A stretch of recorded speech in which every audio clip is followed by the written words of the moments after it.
Okay, चलो question number 18।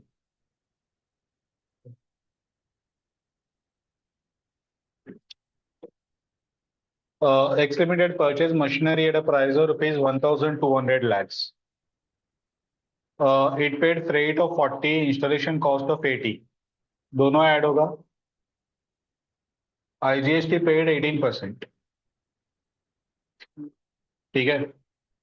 ये अपन IT से एज्यूम करेंगे तो पीपी में ऐड नहीं होगा। Share of general overhead ascertain for the trial run of machine is 30 lakhs। बोलो।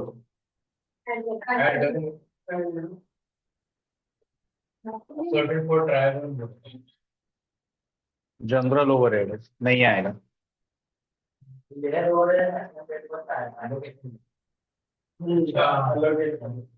और जनरल ओवरहेड है, जनरल ओवरहेड कोई भी केस में नहीं आएगा। The labour cost and direct expense for trial run 60 lakhs, ये आएगा। Machine has been put to use on 1/4/19।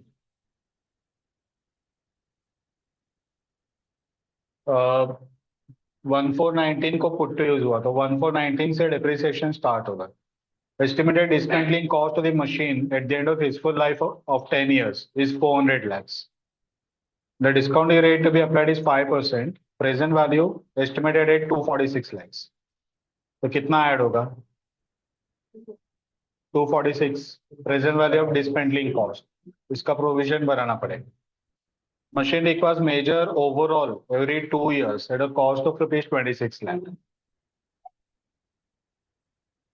Past journal entries and accounting treatment for 1920 and 2021.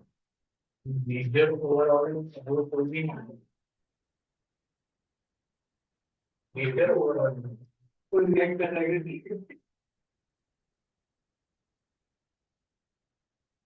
चलो, बाकी सब कुछ नॉर्मल है। वो जो ओवरऑलिंग का है वो पार्ट अपने को सीखना है। ठीक है। तो ये पहले भी हमने डिस्कस किया था कि एयरलाइन से या फिर शिपिंग लाइन से उसको लोग को मेजर इंस्पेक्शन ओवरऑलिंग वगैरह करवाना पड़ता है टाइम टू टाइम। या तो वो स्टैट्यूटरी रहेगा या तो वो रेकमेंडेड रहेगा, लेकिन करवाना तो पड़ेगा ही। तो यहाँ पे वो लोग बोले कि मशीन को हर 2 साल में ओवरऑलिंग करवाना पड़ेगा। 26 लाख का कॉस्ट है। कॉस्ट बहुत बड़ा है। ठीक है, मशीन का वैल्यू भी बहुत बड़ा है, 1200 लाख का है, 1,20,00,000। लेकिन फिर भी 26 लाख छोटा अमाउंट नहीं। अब ये जो 26 लाख है, इंडिया से बोलता है कि इसको भी तो लोग कैपिटलाइज कर सकते। ये जनरल रिपेयर्स एंड मेंटेनेंस पे काउंट नहीं होगा। ठीक है। ओवरऑलिंग और जनरल रिपेयर्स एंड मेंटेनेंस में मेजर डिफरेंस ये है कि जब भी अपन ओवरऑलिंग बोलते हैं ना, तो उसका मशीन का मेजर पार्ट वो लोग सेपरेट करते हैं, पूरा डिटेल में इंस्पेक्शन वगैरह करते हैं। अगर उसको रिप्लेस करना तो रिप्लेस करेंगे या तो उसको रिपेयर करके वापस फिट करेंगे।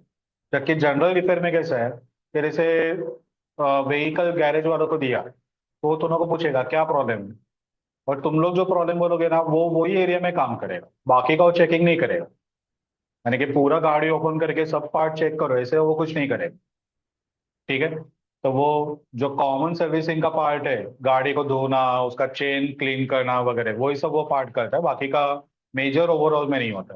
लेकिन अगर मेजर ओवरऑल बोला तो पूरा गाड़ी ओपन करेगा, हर एक पार्ट चेक करेगा, और जहाँ पे रिप्लेसमेंट रिक्वायर्ड है रिप्लेसमेंट करेगा, जहाँ पे रिपेयर रिक्वायर्ड है रिपेयर करेगा, और वापस रीअसेंबल करके गाड़ी रेडी करेगा। तो ये होता है in case of overall. Difference समझा? ठीक है। तो ओवरऑलिंग का कॉस्ट ऑब्वियसली ज्यादा रहेगा। तो इंडिया से बोलते हैं कि अगर ओवरऑलिंग तो करवाते हो तो तुम लोग उसको पीपी के कॉस्ट में ऐड कर सकते हो। तो 2 साल के बाद तुम लोग को 26 लाख का कॉस्ट आएगा। ठीक है। तो 2 साल के बाद वो 26 लाख रुपया पीपी के कॉस्ट में ऐड करो। अब क्वेश्चन ये आता है कि हर 2-2 साल में अगर 26-26 लाख रुपया आने वाला है, तो उसका डेप्रिसिएशन असेट के लाइफ के हिसाब से ही चार्ज करे या 2 साल के हिसाब से चार्ज? क्योंकि एक बार ओवरऑल करवाया, सपोज अभी करवाया, तो 2 साल के बाद वापस करवाना ही पड़ेगा। यानी कि उसका जो बेनिफिट मिल रहा है वो सिर्फ 2 साल के लिए मिल रहा है। पॉइंट समझा? तो उसको अगर असेट करे से लाइफ यहाँ पे उन्होंने कितना बोला है?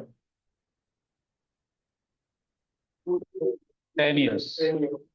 सेकेंड पैराग्राफ में, ठीक है, 10 साल का लाइफ है, तो हर 2-2 साल में एवरी 2 ईयर्स 26 लाख का कॉस्ट आएगा।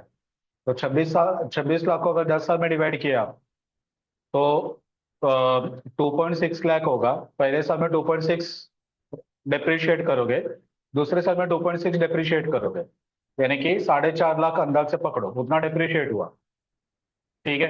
और वापस 26 लाख आ जाएगा, वो वापस 10 साल में डिवाइड होगा। पॉइंट समझा? तो अगर 10 साल में डिवाइड करे हो ना, तो पहले का राइट ऑफ होने से पहले ही दूसरा एक्सपेंस अक्रू हो जाएगा, क्योंकि हर 2 साल बाद 26 लाख रुपया पे करना है। पॉइंट समझा? तो 10 साल में डिप्रिशिएट नहीं करेगा, ठीक है, उसको 2-2 साल के लिए डिप्रिशिएट करेगा, ठीक है।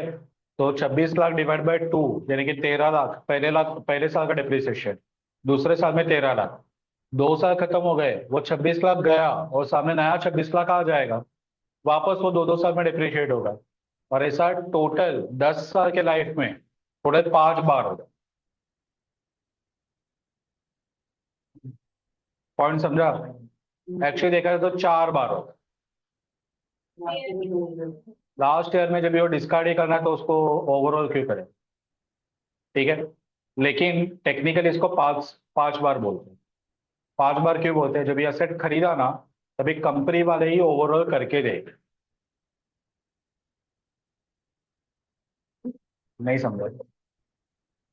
ये लोग ने बाइक खरीदा, आज ही से पीयूसी करवाया, स्टार्टिंग में क्यों नहीं करवाया? ये कंपनी पीयूसी करवा के ही ये लोग को बाइक दी, जिसका वैलिडिटी 1 साल के लिए रहता है। अब इसका 1 साल खत्म हुआ, तो इससे आज वापस पीयूसी करवाया जिसका वैलिडिटी अगेन 1 साल के लिए। अब इसको ईयरली हो गया, लेकिन इसका मतलब ऐसा नहीं कि जब ये बाइक इसे खरीदा तभी पीयूसी नहीं किया था, वो पीयूसी कंपनी ने ही किया था। और जो प्राइस था बाइक का, उसमें पीयूसी का कॉस्ट ऑलरेडी इंक्लूड था। पॉइंट समझा? तो जब ये मशीन खरीदते हैं ना, तभी ये 26 लाख का ओवरऑलिंग का कॉस्ट कंपनी ने पहले ही कर दिया, और वो ऑलरेडी प्राइस में इंक्लूड है। समझा? तो इसका मतलब ऐसा नहीं कि पहले 2 साल में ओवरऑलिंग है ही नहीं, पहले 2 साल में इनबिल्ट प्राइस में ही वो इंक्लूड है, ठीक है। और आगे से जब भी अपन खुद वो ओवरऑलिंग करना स्टार्ट करेंगे, तो वो 2-2 साल में अपन उसको राइट ऑफ करना स्टार्ट करें, ठीक है। मैं अभी वर्किंग बताता हूँ, तुम लोग अभी ये कंडीशन में नहीं है क्योंकि ज्यादा कुछ समझ पाओ, ठीक है। पता चला ना मैं क्या बोल रहा हूँ?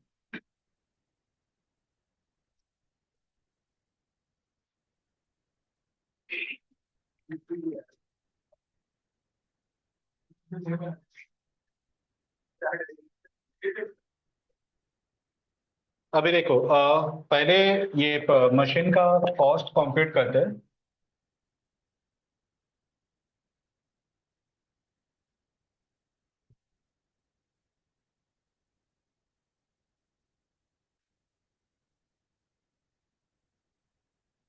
सबसे पहले परचेज प्राइस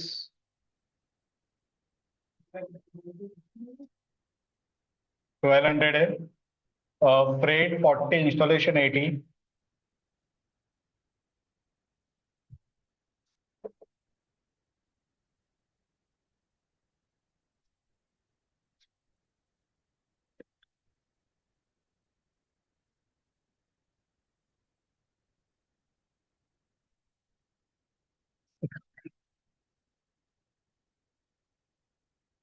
उसके बाद में आईजीएसटी वगैरह तो नहीं आएगा, शेयर ऑफ जनरल एडमिन नहीं आएगा, लेबर एंड डायरेक्ट एक्सपेंस,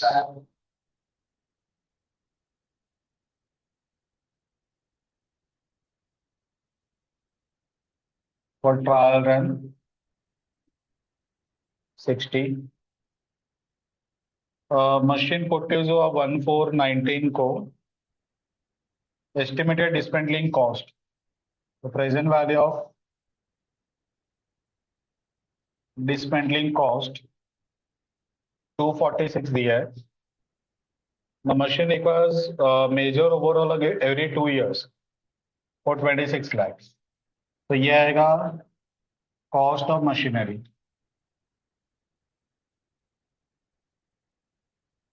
1626। अब जो पॉइंट दोनों को मैंने बताया ना कि हर 2 साल में अगर ओवरऑलिंग करवाना है, ठीक है, तो आज मशीन खरीदा तो पहले 2 साल तो ओवरऑल नहीं रिक्वायर्ड है, क्योंकि वो कंपनी प्रॉपरली करके ही अपने को मशीन दे रहा है। 2 साल के बाद 26 लाख आने वाला है।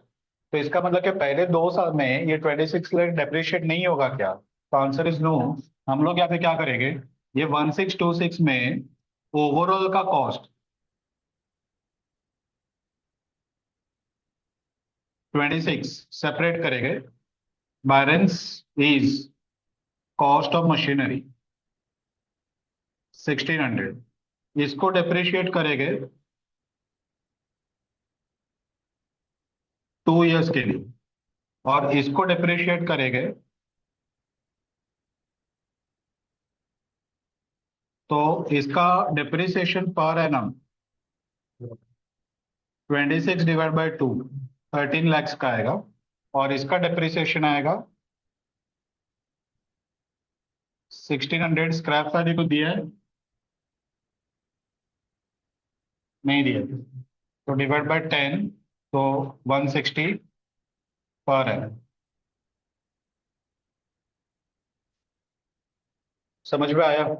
अब अकाउंटिंग जब भी तुम लोग स्टार्ट करोगे ना, तो तुम लोग मशीनरी अकाउंट बनाओगे।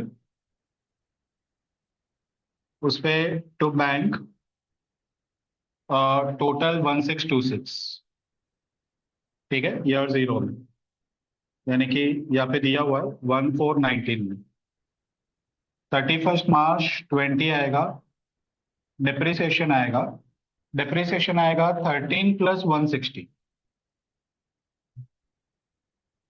ठीक है, 13 ओवरऑलिंग का और 160 मशीन का, यानी कि टोटल 173। दोनों को डब्ल्यूडीवी मिलेगा।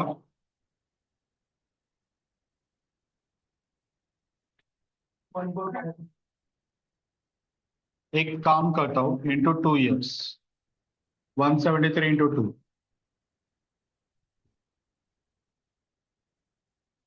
और ये ठीक है। ये 20 एंड 21।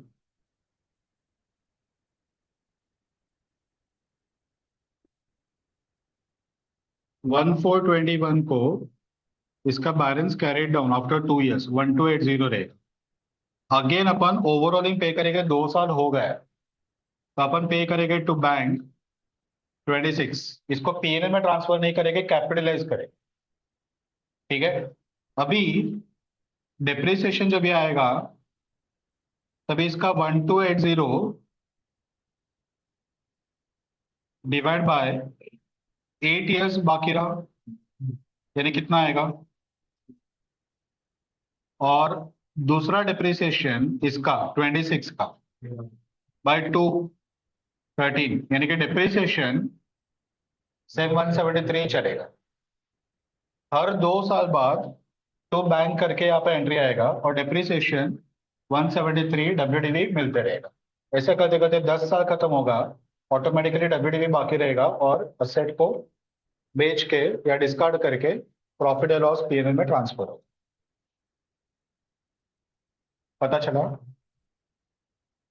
तो दोनों को बोला कि पांच journal entries and accounting treatment for the year 1920 and 2021। तो 1920 का डिप्रिसिएशन 173, ठीक है, और 2021 का भी डिप्रिसिएशन 173। 2 साल का अकाउंट ही पूछा, तो अपने को एक एंट्री पास करना पड़ेगा, ये परचेज का, ठीक है, दूसरा डिप्रिसिएशन का। बैलेंस कैरी डाउन का एंट्री आता नहीं। पता चला? आगे का लोग ने पूछा नहीं है ये सब पे करने का और डिप्रिसिएशन चार्ज करने का, ये सिर्फ अंडरस्टैंडिंग के लिए अपन वो कवर करिए। क्लियर? चलो, तो ये वर्किंग लिख लो पहले।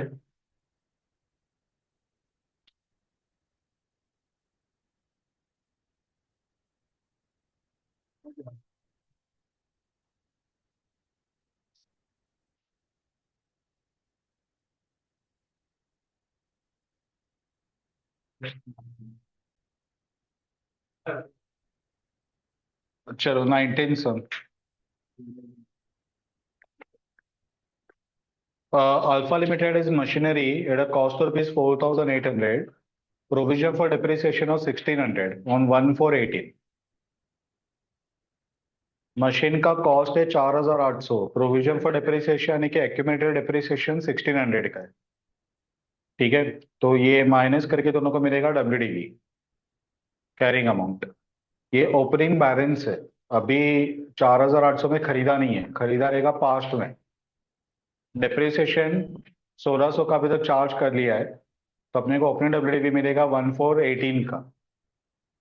ठीक है. On that date, remaining life of the machine is 6 years. Sorry.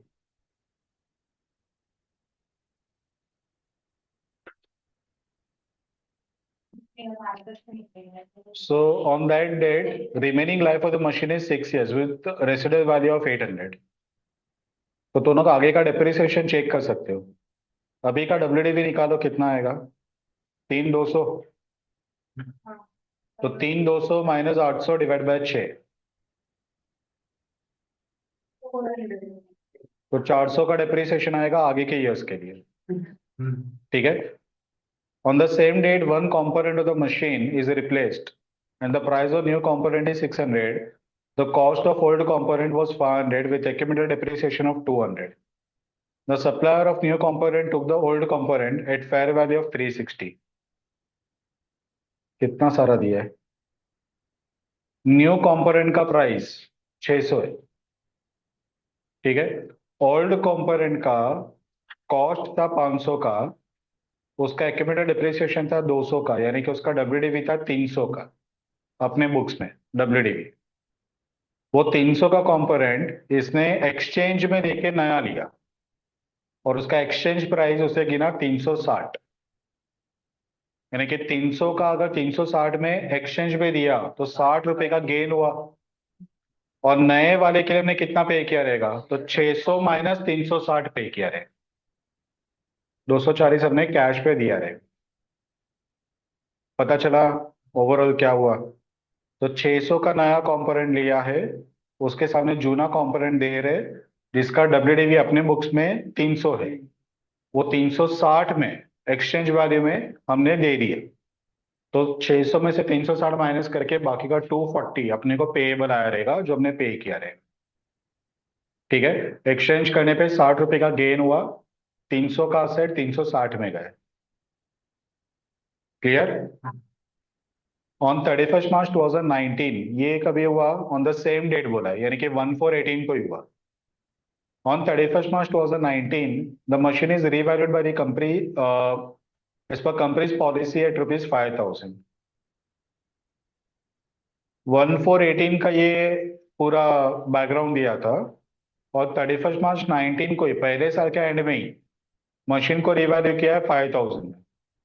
On 31st March 20 यानी कि एक और साल गया, an impairment loss of 900 has been recognized for the machine. ठीक है. पांच journal entries and show the accounting to be made in the financial year ending 31st March 19, 20 and 21.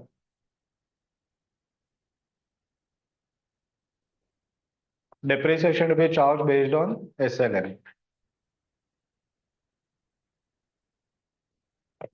ये एक्चुअली फिक्स्ड एसेट अकाउंटिंग है, ज्यादा कुछ है नहीं इसमें, लेकिन टेक्निकली इम्पेयरमेंट वगैरह आ गया इसके लिए फाइनल का सम बन गया.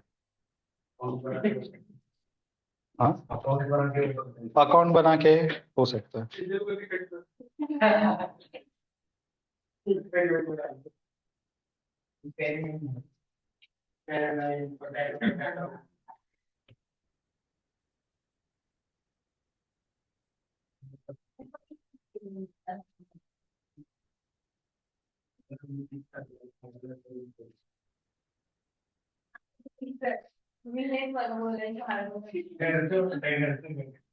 चलो सुनो, 1/4/18 को मशीन का जो कॉस्ट है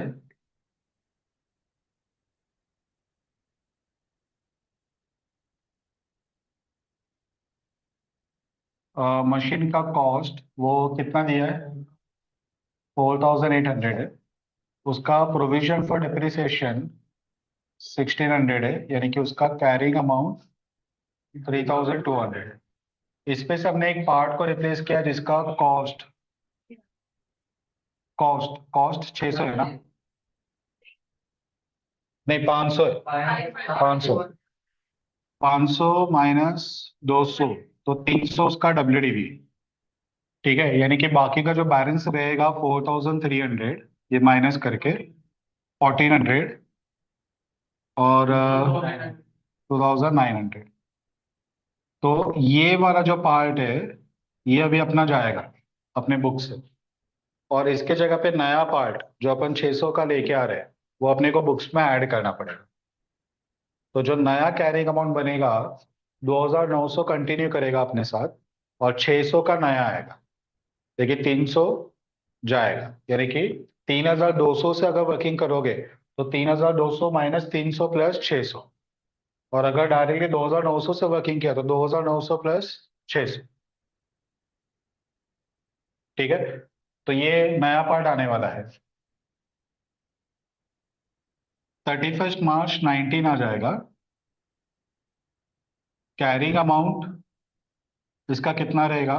तो 3200 प्लस 600 माइनस 300, यानी कि 3500। इसके ऊपर डिप्रिसिएशन चार्ज करेंगे 1 साल का 3500।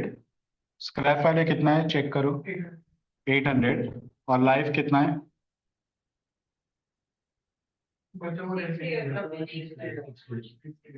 6 इयर्स। कितना आएगा? 450।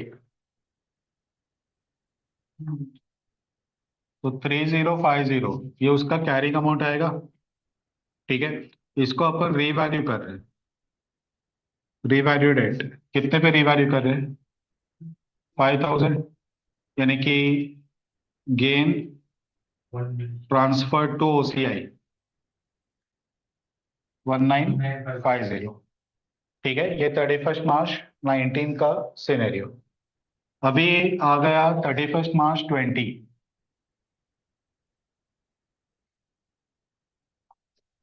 ओपनिंग कैरिंग अमाउंट 5000 है, रिवाइड करके 5000 पे लेके आए थे।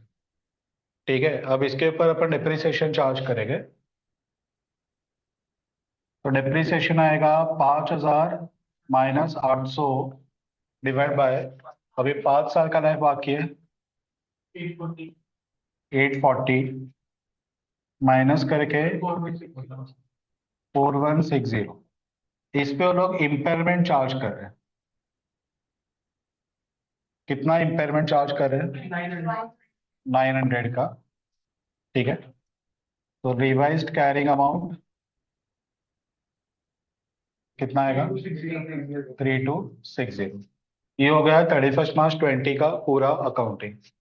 अभी आ गया 31 मार्च 21। 21 का भी पूछा है ना आई थिंक।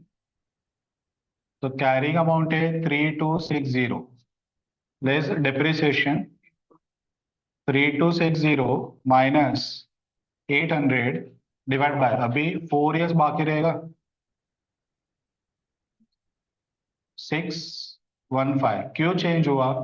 इम्पेयरमेंट हुआ ना, इम्पेयरमेंट के वजह से डिप्रिसिएशन कम हो जाएगा। ठीक है, तो कितना आएगा? 2645।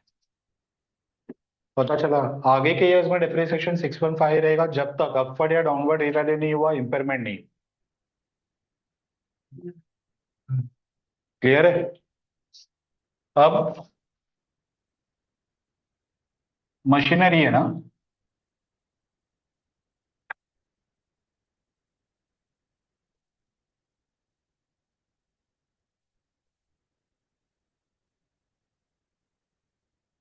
अकाउंटिंग में सबसे पहले टू बैलेंस ब्रॉट डाउन 1418 को, उसका कॉस्ट है 4800, और 1418 को PFD का बैलेंस है 1600। ठीक है, ये 4800 1600, तो ऑटोमेटिकली WDV आएगा 3200। बुक्स में डायरेक्ट WDV नहीं आता है, जहाँ पे अपन PFD मेथड अप्लाई करते हैं। असेट अकाउंट कॉस्ट पे रहेगा, PFD में उसका डिप्रिसिएशन जमा होगा, जब भी अपने को डब्ल्यूडीवी चाहिए तो दोनों को माइनस करना पड़ेगा तभी डब्ल्यूडीवी मिलेगा, डायरेक्ट डब्ल्यूडीवी रहता नहीं है। हाँ समझ में। तो पीएफडी में अलग से बैलेंस है और वो अपोजिट रहता है, तभी वो माइनस होगा। इसका डेबिट है तो इसका क्रेडिट बैलेंस रहना चाहिए। अब हम लोग क्या कर रहे हैं कि ये जो पार्ट है ये पार्ट को रिप्लेस कर रहे हैं। अगर पार्ट नहीं रहेगा तो पार्ट का कॉस्ट जो यहाँ पे इंक्लूड है, ठीक है, वो अपने को रिमूव करना पड़ेगा। उसका डिप्रिसिएशन जो यहाँ पे इंक्लूड है वो अपने को रिमूव करना पड़ेगा। तो सबसे पहले अपन इसको ट्रांसफर कर देंगे मशीनरी अकाउंट में। डिप्रिसिएशन 200 का है। दूसरा इफेक्ट यहाँ पे आएगा 1418 बाय पीएफडी 200। यहाँ पे कॉस्ट है उसका, कितना कॉस्ट है इसमें 4800 में 500 का। तो 500 यहाँ पे इंक्लूड है। जब भी अपन उसको 200 से क्रिएट कर रहे हैं तो ऑटोमेटिकली 300 पे आ गया, यानी कि अभी ये अकाउंट डब्ल्यूडीवी पे आ गया सिर्फ ये एक पार्ट के लिए। पहले कॉस्ट पे चल रहा था, अभी ये डब्ल्यूडीवी पे आ गया। क्यों डब्ल्यूडीवी पे आया? क्योंकि डिप्रिसिएशन को ट्रांसफर किया इसके लिए। समझा? वरना ये कॉस्ट यहाँ पे है, डिप्रिसिएशन यहाँ पे, डब्ल्यूडीवी कहीं पे भी नहीं है। तो डब्ल्यूडीवी पे लाने के लिए हमने जो डिप्रिसिएशन था उसको कॉस्ट के सामने एडजस्ट किया, तो ऑटोमेटिकली 500 माइनस 200 अकाउंट डब्ल्यूडीवी पे 300 पे रिफ्लेक्ट होने लगा। क्लियर है? अब हम लोग इसको एक्सचेंज में देंगे और दूसरा पार्ट परचेज करेंगे। तो हम लोग एक्सचेंज में देने के लिए कितना अमाउंट पे कर रहे हैं? ऊपर का 240। 240 कहाँ से आया? 600 माइनस 360 में उसने एक्सचेंज वैल्यू पकड़ा है, ठीक है, यानी कि 240 हमने पे किया तो उसका कॉस्ट बढ़ गया है, ठीक है। अब ये पार्ट जाएगा, उसके सामने अपने को नया पार्ट मिला, ठीक है। तो प्रॉफिट एंड लॉस हुआ कितने का? 60 का, ठीक है। अब तुम लोग एक क्रॉस वेरीफाई करके देखो बैलेंस कितना आ रहा है।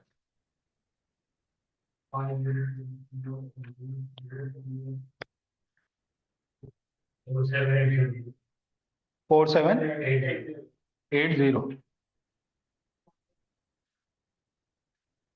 ये माइनस किया है क्या लेकिन? माइनस करके 47।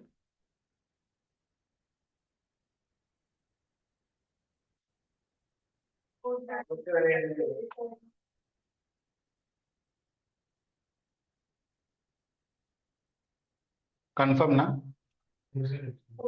ओके।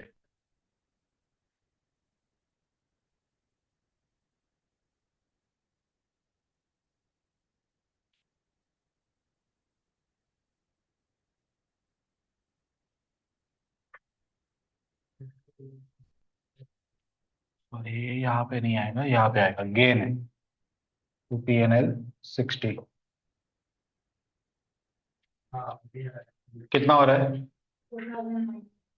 4900। तो देखो 4300 पार्ट को छोड़ के बाकी का कॉस्ट, नया पार्ट ऐड हुआ 600 का, ठीक है। तो वो मिला के हो गया 4900। नहीं समझा? ये 4300 पार्ट को छोड़ के बाकी का मशीन का कॉस्ट था, उस पे नया पार्ट ऐड करेंगे 600 का। ये तो 4300 500 माइनस करके ही है, ठीक है। तो ये 4300 प्लस 600 यानी कि 4900 ये कॉस्ट आ गया, जो बाकी का न्यू पार्ट और जो बैलेंस मशीन है उसका। और यहाँ पे जो डिप्रिसिएशन है वो 1600 माइनस 200 यानी कि 1400 का डिप्रिसिएशन, यानी कि अपना डब्ल्यूडीवी 2900 ये 1 अप्रैल को रिफ्लेक्ट हो रहा है, ठीक है। तो वापस एक बार 1600 में 200 का डिप्रिसिएशन जो पार्ट एक्सचेंज में दे रहे उसका है, वो सबसे पहले मशीन अकाउंट में ट्रांसफर कर। तो ऑटोमेटिकली वो पार्ट के लिए मशीन अकाउंट जो पहले कॉस्ट पे चल रहा था वो भी डब्ल्यूडीवी पे आ जाए, ठीक है। जनरली अपन इसको सेल करते हैं तो अपने को आता है बाय बैंक, यहाँ पे लिखते हैं बाय बैंक। और बेचने पे अगर प्रॉफिट हुआ तो यहाँ पे आएगा टू पीएनएल और लॉस हुआ तो आएगा बाय पीएनएल, ठीक है। तो यहाँ पे हमने उसको बेचा नहीं, हमने एक्सचेंज में दिया। तो एक्सचेंज में देके ऊपर का जो पैसा है वो हमने कितना पे किया वो रिकॉर्ड कर लो, ठीक है। और एक्सचेंज वैल्यू और डब्ल्यूडीवी को कंपेयर करके जो गेन या लॉस हुआ उसको रिकॉर्ड करो। ऑटोमेटिकली जूना पार्ट निकल जाएगा, नया पार्ट आ जाएगा। ठीक है। तो पहले ये ट्रांसफर किया, अकाउंट डब्ल्यूडीवी पे आया। उसके बाद में ये पार्ट दे के ऊपर का 240 दिया, तो 240 पेमेंट का एंट्री दिखा। एक्सचेंज वैल्यू 360 था, बुक्स में अपने वैल्यू 300 ही था। तो 60 रुपए का गेन हुआ, वो गेन को हमने रिकॉर्ड किया। ऑटोमेटिकली जूना पार्ट चला गया, नया पार्ट आ गया।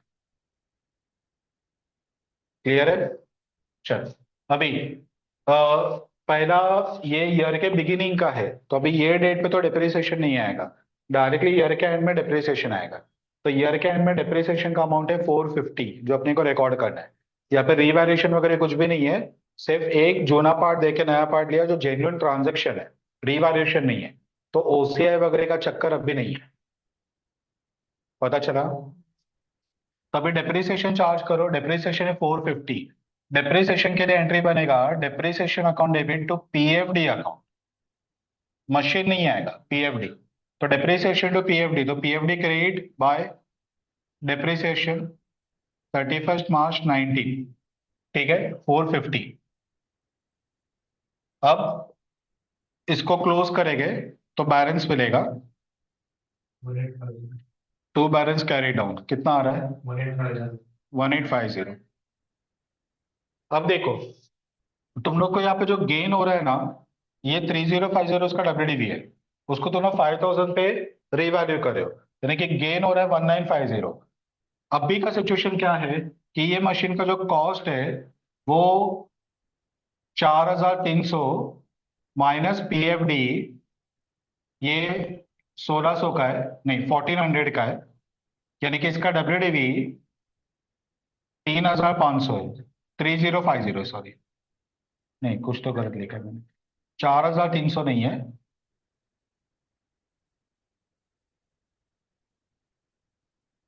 350 प्लस 600, नहीं नहीं नहीं, सॉरी,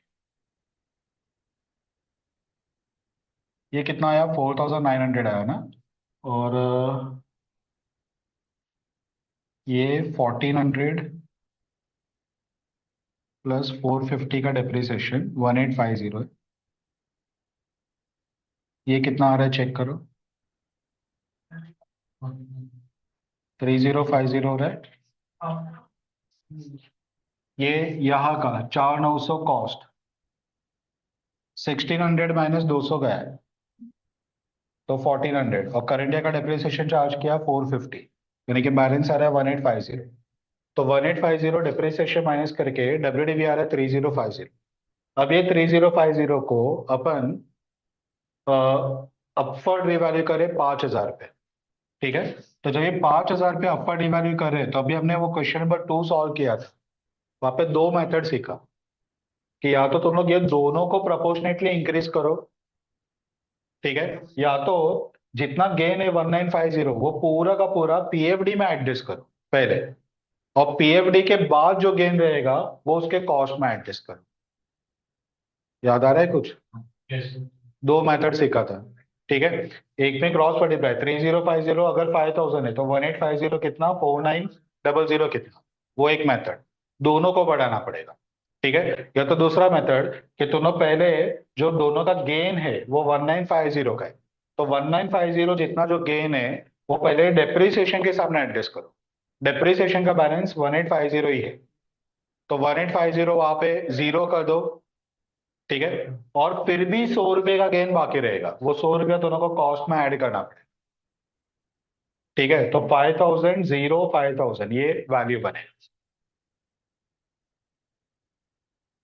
पता चला? ठीक है। तो ये 3050 को 5000 पे लेके जा रहे, 850 को जीरो पे लेके जाएंगे, और 4900 को 5000 पे लेके जाएंगे। ठीक है।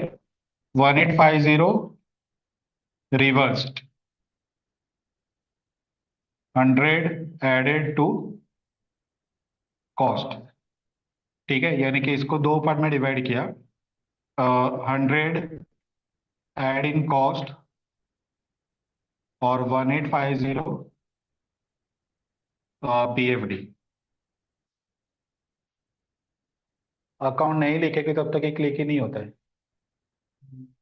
गेन लिख के सीधा आगे बढ़ गए। जब अकाउंट में इफेक्ट देने का टाइम आता है तब ये रियलाइज होता है कि अरे ऐसे तो सोचा ही नहीं कि इसका इफेक्ट आएगा कैसे। ठीक है, इतना समझा। तुम लोग को पहला ये एक्सचेंज किया वो क्लियर है ना? हाँ, चल। तभी हम लोग यहाँ पे क्या करें देखो। सबसे पहले पूरा 1800 का ये अपन कैंसिल कर रहे, जो डिप्रिसिएशन उसको जीरो पे लेके आ रहे हैं। तो अपन जो एंट्री लिखेंगे वो कुछ ये टाइप से लिखेंगे। PFD account debit 1850, machinery account debit 100 to OCI में जाएगा। फर्स्ट अपवर्ड रिवॉल्यूशन है, ठीक है, तो 1950। ठीक है, ये अपन ओसीआई में ट्रांसफर करेंगे। तो अभी ये पहले 1800 जो है, 1850 सॉरी, ये अपने को ओसीआई में डालना पड़ेगा।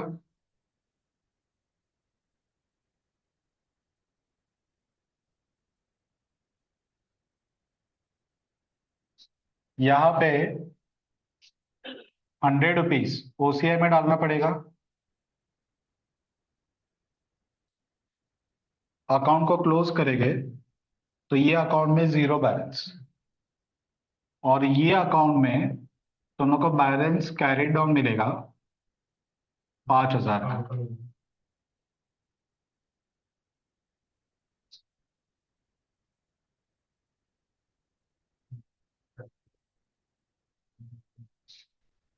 पता चला एवरीवन? ठीक है, तो अपन ये वाला अकाउंट कर चुके हैं, ये वाला अकाउंट कर चुके हैं। अभी आता है 31 मार्च 20 को। 31 मार्च 20 को पहले डिप्रिसिएशन चार्ज होगा 840 का। तो बाय डिप्रिसिएशन 840। ठीक है, उसके बाद में हम लोग असेट को इम्पेयर करें 900 से। ठीक है, तो अभी का सिचुएशन क्या है देखो। अपना जो कॉस्ट है वो 5000 है। पीएफडी 840 जो अभी चार्ज किया वही है, पहले का बैलेंस वो हमने उड़ा दिया है। यानी कि अपना डब्ल्यूडीवी कितना है, तो वो है 4160। इसको अपने को 3260 पे लेके आना है।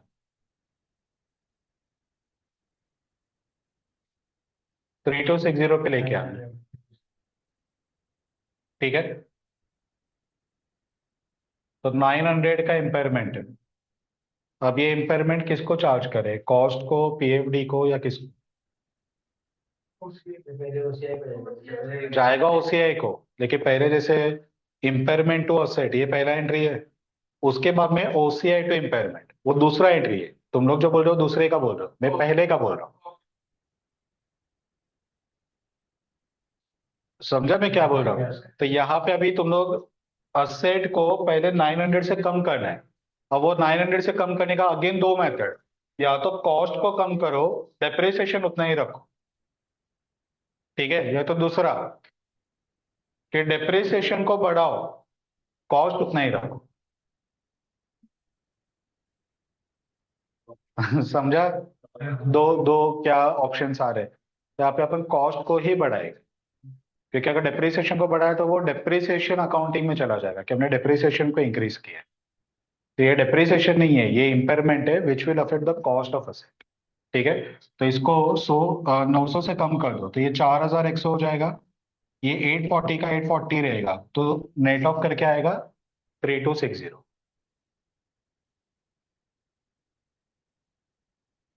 पता चला? यस। ठीक है, तभी कॉस्ट को क्योंकि कम करे इसके लिए ये अकाउंट में इफेक्ट आ रहा है। तो बाय इम्पेयरमेंट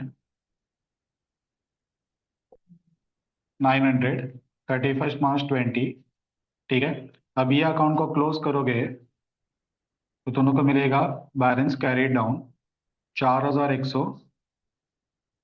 1420 को यही बनेगा ओपनिंग बैलेंस 4100। इसको दोनों क्लोज करोगे 840 आएगा बैलेंस कैरीड डाउन। 1421 को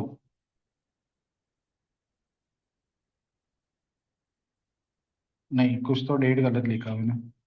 यहाँ पे 18 है।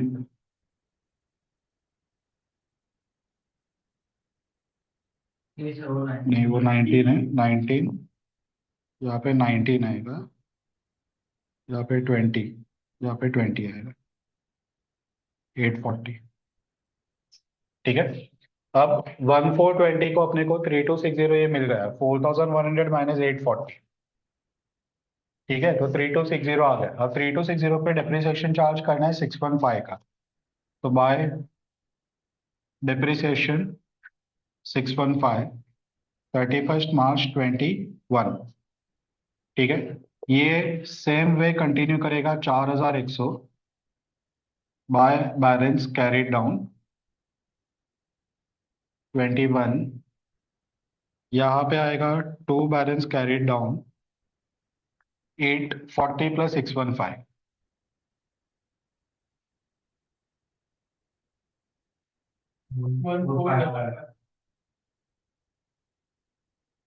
ठीक है, और ये अकाउंट एक ऐसे आगे चलते जाएगा। अब एक पार्ट और है कि जो अपने को इस पे समझना है, वो है कि डेप्रिसिएशन अकाउंट में क्या होगा।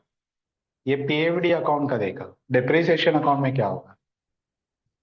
ठीक है,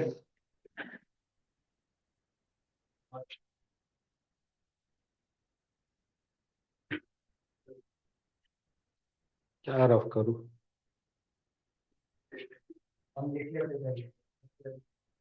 हाँ, आई थिंक वही बेटर रहेगा। यहाँ तक का पहले लिख लो। कौन सा नोट? हाँ, वर्किंग नोट लिखो, बाद में लेजर लिखो।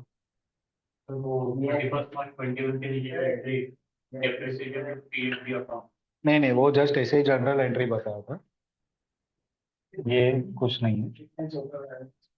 और ये वाला जो है वो इसके लिए है, 1850, और ये 100 का इफेक्ट।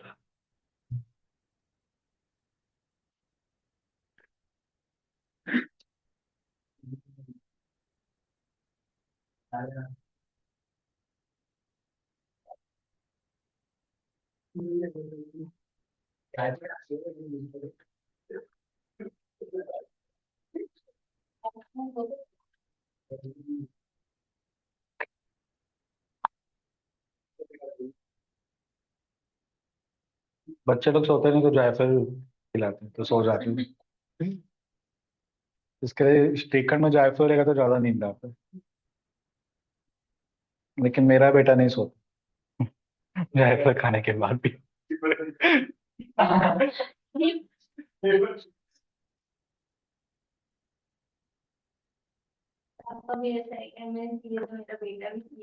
नहीं नहीं, मैं उसको सीए नहीं बनाऊंगा। अगर वो खुद चल के बोलेगा नहीं मुझे सीए ही होना है तो ही सीए में डालूंगा, बाकी मैं नहीं डालूंगा।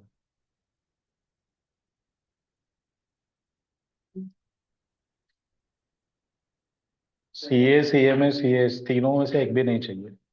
एमबीए नहीं चाहिए, डॉक्टर नहीं चाहिए। इंजीनियर वगैरह में गया तो मैं खुश होऊंगा, लेकिन उसका हॉबी रहेगा तो। हम्म? नहीं नहीं, वो उसका लिबर्टी, उसको पेंटर बनना है, कारपेंटर बनना है, या कुछ भी बनना है, वो उसका चॉइस है। उसको जो करना है वो करना है, मैं उसको कभी प्रेशर नहीं करूंगा।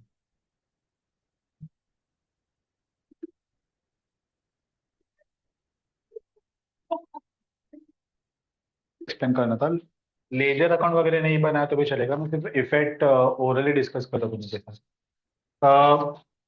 यहाँ पे 1950 का गेन रिकॉर्ड हुआ। वो 1950 हम लोग नेक्स्ट ईयर का जब डिप्रिसिएशन चार्ज करेंगे 840 आ रहा है, और जो रेगुलर डिप्रिसिएशन है वो 450 है। ठीक है, अब ये सब कॉम्प्लेक्स सिचुएशन में मत घुसो कि कॉस्ट के सामने एडजस्ट किया, पीएफडी के सामने एडजस्ट किया। 1950 का टोटल गेन ओसीआई में गया। यानी कि मैं जर्नल के फॉर्म में अगर बताऊँ ना तो तुमको ज्यादा अच्छे से समझ में आएगा, ऐसा लग रहा है मुझे, पता नहीं बाद में। तो देखो, सबसे पहले 1950 का रिवैल्यूएशन किया ना, तो फिर मैंने एंट्री लिखा, machinery account debit 100, PFD account debit 1850 to OCI 1950, ये एंट्री समझ में आ रहा है? उसका एक इफेक्ट यहाँ पे, दूसरा इफेक्ट यहाँ पे, टोटल OCI में चला गया 1950।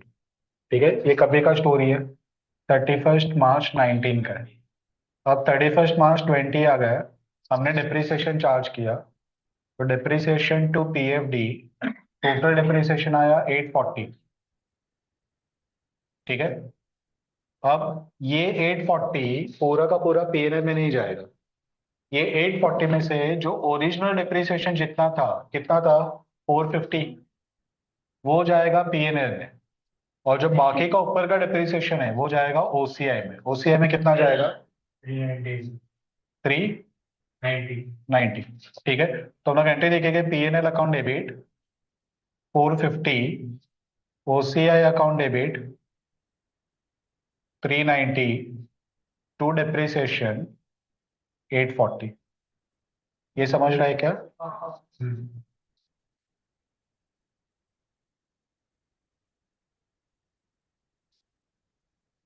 ये क्लियर है? ठीक है, अब ये डेट को इम्पेयरमेंट हो रहा है 900 का, तो हम लोग एंट्री लिखेंगे इम्पेयरमेंट अकाउंट डेबिट टू, हमने पूरा का पूरा मशीन को चार्ज किया, कॉस्ट को 900 का। ठीक है, अब ये इम्पेयरमेंट आइडियली PNL में जाता है, लेकिन हमारे पास पहले का OCI का बैलेंस है ना, कितना बैलेंस है? 1950 माइनस 390, 1560, और अपने को इम्पेयरमेंट एडजस्ट कितना करना है? 900, यानी कि पूरा का पूरा OCI को ही चार्ज हो सकता है। ठीक है, तो एंट्री आएगा OCI account debit to impairment 900, PNL को कुछ चार्ज नहीं होगा। समझा? अभी आ गया नेक्स्ट ईयर 31 मार्च 21, डिप्रिसिएशन टू PFD 615। अब ये 615 में से 450 ओरिजिनल डिप्रिसिएशन PNL में जाएगा, और जो बाकी बचेगा कितना, 165, ये OCI में जाएगा। ठीक है, तो OCI account debit 165, PNL account debit 450, to depreciation 615। अब ये एंट्री के बाद OCI का सिचुएशन क्या है? 1950 माइनस 390, 900, 165, 495। ठीक है, यानी कि 495 डिवाइड बाय 165 करो, और 3 साल का 165 OCI में जा पाएगा। ठीक है, बाद में OCI ऑटोमेटिकली 0 हो जाएगा।